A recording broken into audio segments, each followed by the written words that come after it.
नमस्कार साथियों, स्वागत है हमारे YouTube चैनल डी नॉलेज वाणी में।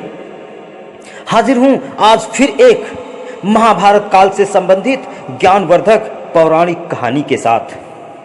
साथियों, इस कहानी में हम जानेंगे कि पांडव जो कि 5 भाई थे, इनमें से सबसे बड़े युधिष्ठिर से छोटे भाई भीम जो कि 10,000 हाथियों के समान बलवान थे, उनको ये ताकत किसके द्वारा और कब प्राप्त होती है, और कौरवों में सबसे बड़े भाई दुर्योधन ने क्यों दिया भीम को कालकूट विष।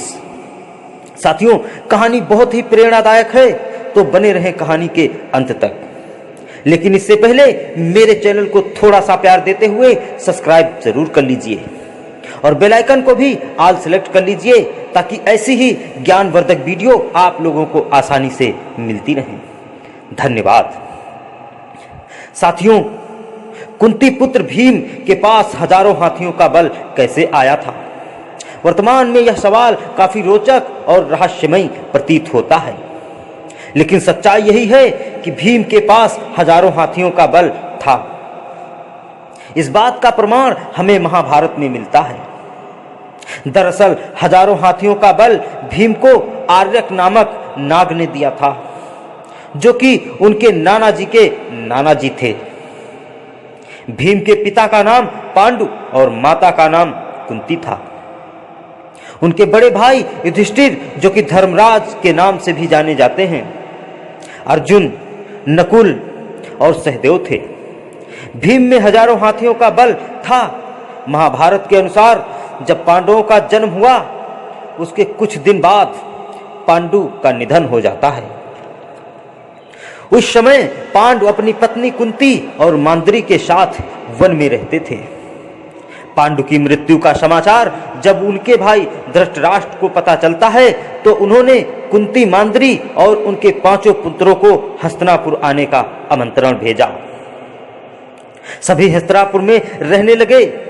धृतराष्ट्र के 99 पुत्र और 1 पुत्री थी, और पांडव सिर्फ 5 थे।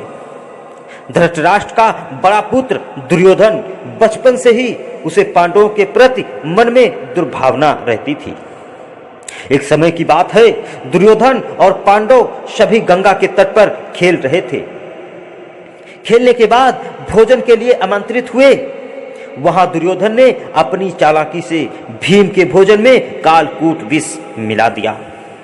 यह विष ऐसा था जो कि धीरे धीरे पूरे शरीर में फैल जाता था, और भोजन करने के बाद वह जहर भीम के शरीर में चढ़ गया और भीम अपने होश में नहीं रहे। तभी दुर्योधन ने अपने भाई दुशासन की मदद से भीम को बांधकर गंगा में डुबो दिया। भीम के अन्य भाई इस बात से अनजान थे। भीम गंगा में बहते बहते नागलोक में पहुंच जाते हैं। नागलोक में सांपों ने भी भीम को बहुत डसा, और सांपों के डसने से भीम के शरीर में जो विष था वह धीरे धीरे कम हो गया। सांप भीम को मारना चाहते थे, लेकिन विष कम होने की वजह से भीम जिंदा हो गए। तो सभी सांप डसकर या जाकर नाग वासुकी के पास पहुंचे और सारी बात सुनाई। तब ये सारी बातें सुनकर नागराज वासुकी भीम के पास गए। उनके साथ आर्यक नाग भी था। दरअसल आर्यक नाग भीम के नाना जी थे। उन्होंने भीम को अपना परिचय दिया, और उन्होंने भीम को एक विशेष रस दिया, जिस रस में हजारों हाथियों का बल था। भीम ने उस रस को पी लिया और एक दिव्य शैया पर आराम करने लगे। उधर जब खेल के बाद सभी राजकुमार हस्तिनापुर पहुंचे, तो उनमें भीम नहीं थे। यह देख विदुर बहुत चिंतित हो गए। उन्होंने भीम को खोज करनी शुरू कर दी। उन्हें मालूम नहीं था कि भीम तो नागलोक में दिव्य शैया पर आराम कर रहे हैं।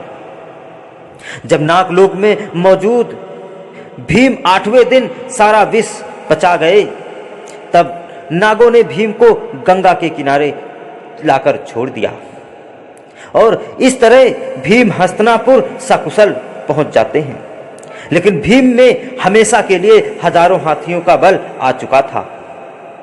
हस्तिनापुर पहुंचने के बाद भीम ने दुर्योधन द्वारा किए गए गलत काम और नागों द्वारा उन्हें 1000 हाथियों के बल की बात बताई, लेकिन पांडवों ने उसे गुप्त ही रखने को कहा और गुप्त ही रखा।